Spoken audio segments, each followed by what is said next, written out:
Hayatta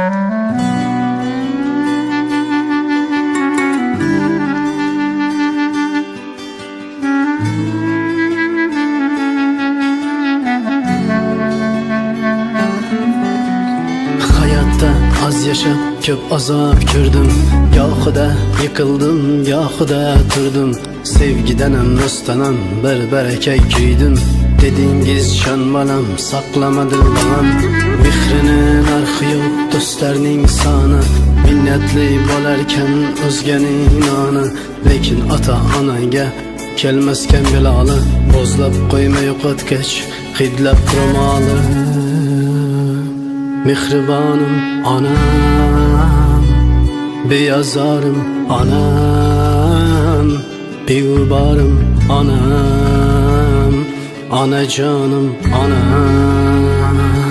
Mehribanım anam, beyazarım anam, beygubarım anam, anacanım anam.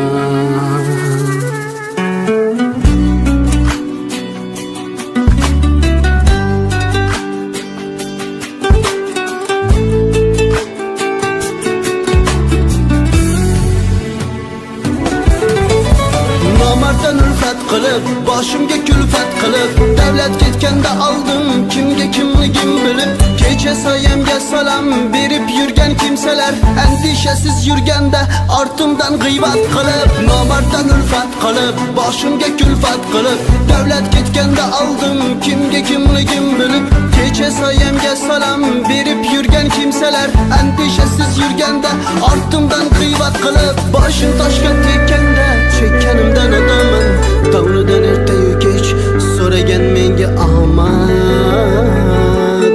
Onam duolaringiz sabab omad quchog'ini ochdi. Davronim keldi, yo'qchiliklarim qochib. Aslida siz ekansiz mening baxtu omadim. Quyoshdek parlab turing, boshimdan nurlar sochib. Anam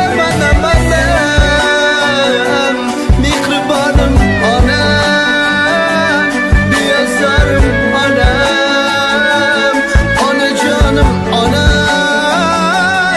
Mehribonim onam, beyazarım onam, mehribonim onam, onajonim onam.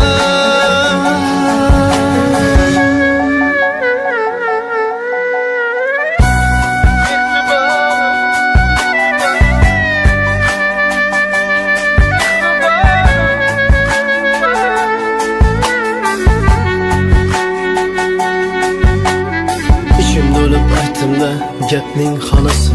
Munchalarım mard bo'lar odam bolasi. Eng vahşi inson ham dard faryod qilib yig'lar ekan hayotdan o'tsa onasi. Mehrini narxi yo'q, do'stlarning soni. Minnatli bo'larkan o'zganing noni. Lekin ota onangga kelmasken belalı. Bu dünyada cennetim aman bo'lsin jonim.